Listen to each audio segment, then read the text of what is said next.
Alright guys, welcome back. Excuse all the wiring that's been around here. If you guys watched my previous video, I did an install on the Wolfbox. So let's take a look at the Wolfbox right now. So far it's pretty solid. I do have this wired to the GPS module that's in that corner right there. I ran that over through here, and I currently have it displayed so that you can see the front and you can also see the rear at full time. And this is going to be from the rear camera that I installed in the previous video. And this wire that you're seeing here is going to be the cigarette plug. This is how it's currently powering this unit here. Now the issue here is I want to go ahead and hardwire this so that it has not only the parking sensor, a G-Shock, but it's going to be on recording 24 hours a day. And I'm not going to have to sacrifice my cigarette plug. So what we're going to do is install this Wolfpack Hardwire Kit. Now it comes with almost everything that you need, except I'm going to be using also these tag along plugs that are able to put in 2 fuses to 1 slot so that I can go ahead and tap a positive and also a ignition wire. So I'll go ahead and show you guys how I do that. So let's go ahead and head on to the install. So the first thing I'm going to be doing is removing the current power that's stationed here in the cigarette plug. So I'm going to remove that, and then the next thing I'm going to do is I'm going to fish the new constant wire through here behind the airbag. I'm going to fish it there, clean everything up, and then I'm going to go ahead and work on the wiring down here. So let's go ahead and remove that wire, and then let's go ahead and start fishing.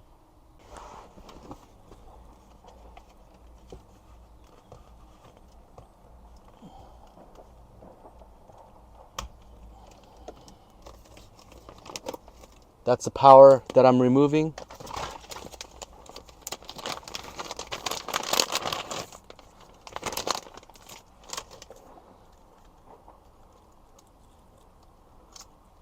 All right, let's take a look at this bundle here. So this is going to plug into the power.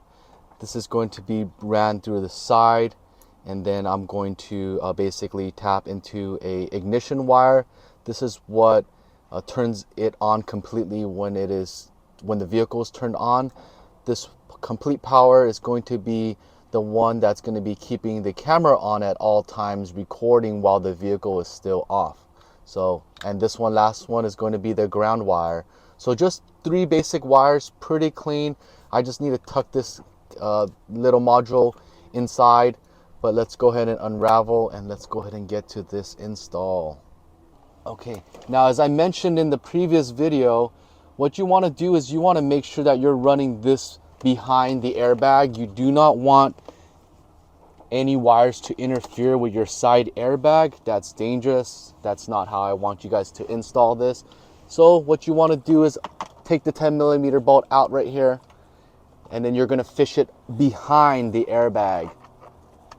So there you go. I'm just going to go ahead and use the other hand to grab onto that wire that is behind the airbag, and then I'm going to pull it in place. There you go. So that's the power. I'm going to plug it here because I don't want so much slack. I will clean that up later, but I don't want all that slack. I'm going to clean it up. It's going to look a lot cleaner.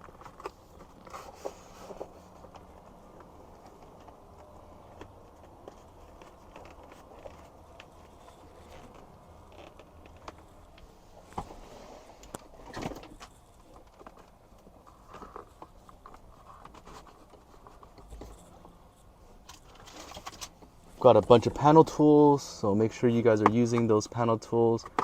They're great for stuffing in wire.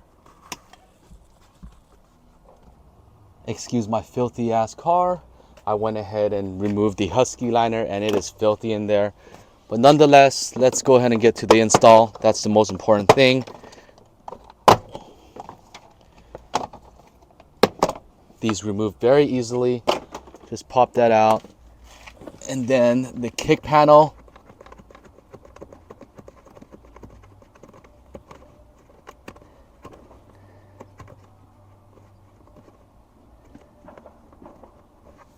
Kick panel just has one of these screws here. You can manually take it off with your finger. And then remove the kick panel altogether. Now that it's exposed, let's take a look. This is the line. I'm basically going to run this down here, and I'm going to tuck and hide this and clean this up later. But what I'm going to be doing is basically tapping these fuses right here. So let's go ahead and take a look at the fuse. All right, so that is the fuse box right there. So what I'm gonna do is I'm gonna be tapping onto that, and then running the positive constant and also the ignition wire. So let me go ahead and get that set up. All right guys, so I did make a mistake earlier. I didn't check the labeling on the line here. So what's different between the previous instruction and this one is that instead of the yellow being the ignition wire, which I thought it would be, this is going to be the constant. So this is the wire that is going to stay on constantly 24 hours a day, whether the car is on or not. It's going to be the yellow wire. So we're going to test for that wire. And then the ignition wire is going to be for the red wire here, which is labeled ACC. So the ignition wire is the one that's going to be on only when the car is on start mode. So that's the only one that's going to turn this on as far as the view when the vehicle is on. So let's go ahead and locate these wires so that we can tap into the fuse panel and we can get this install completed. All right, I'm sorry for this mess that you have here, but this is the fuse box area on the driver's side, and basically these are the fuses that we're going to be tapping into. So I need both a constant and I also need a ignition wire. Now I am lucky that I have one that's already open here. So this one, as you see the lights turning on, this is going to be the constant. This is the one that's always on, and I'm going to be installing the yellow wire there. And then I went ahead and pulled off another fuse with the fuse puller here, and that one is going to be the ignition. So that's only going to be on when the vehicle is on. So I'm going to go ahead, as you can see, I'm testing it with the light. It does not turn on. Again, I have this grounded. So I'm going to go ahead and turn on the car.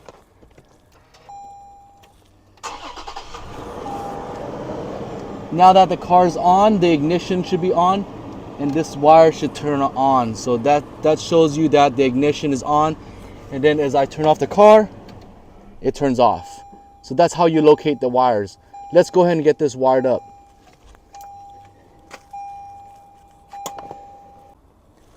Now the first wiring I'm going to be doing is going to be the ground. I want everything grounded first before I wire anything up. So I'm just using this bolt here. I've grounded a couple of things here already, so I'm just going to be adding onto it. I'm actually not going to even remove it all the way because the ground wire actually has a terminal area that I'm just able to just slip in. So this is going to be the black ground, and I'm just going to stick it in the side. And there you go. Simple like that. Tighten it up.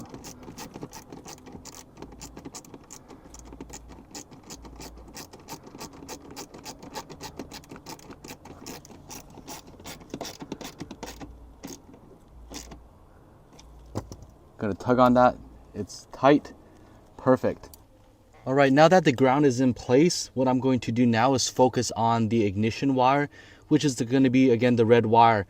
And what I'm going to be using is going to be one of these dual splitters. So since I took out a fuse there, I'm going to be adding the fuses here. So I'm going to go ahead and cut this off and then attach it directly here, and then add two 10 amp fuses here. So let's go ahead and get that. So let's go ahead and cut that.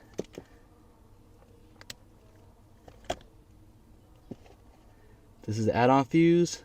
Stick that in there.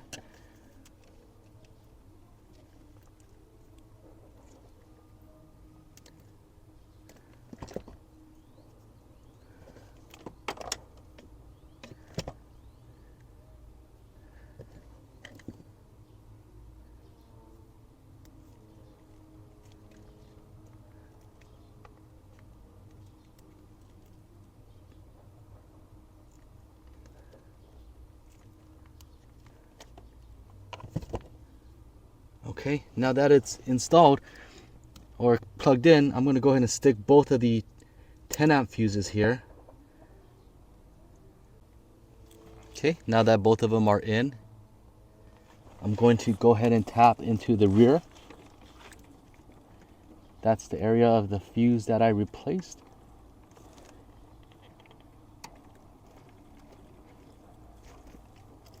There you go. And then lastly, you have the constant, which there was an empty constant already. So I'm just going to plug this in. All right, now everything is plugged in. The Wolfbox just turned on. So that's a good sign. That means that everything is plugged in and it is on the full ignition. So I just need to go ahead and change some of the settings here, but it shows that it's constantly on. So let me go ahead and just turn on the car, see what happens.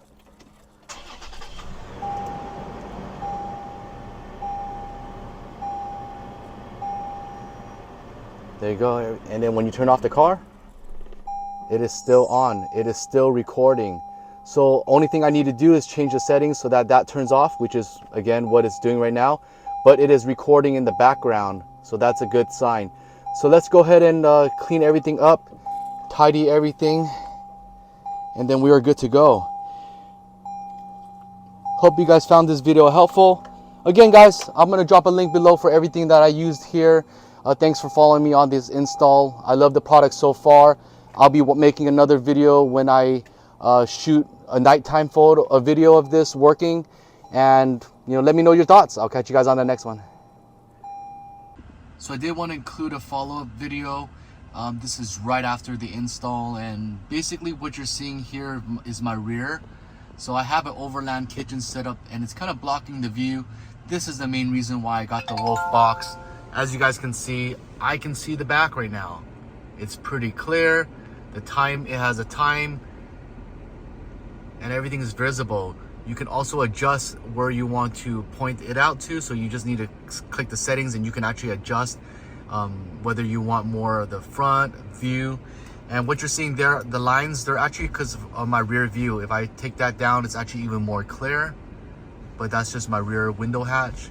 But it is still very clear even with my limo tint. So there you guys have it. I'll drop a link below again. Let me know what you guys think. Thank you, Wolfbox.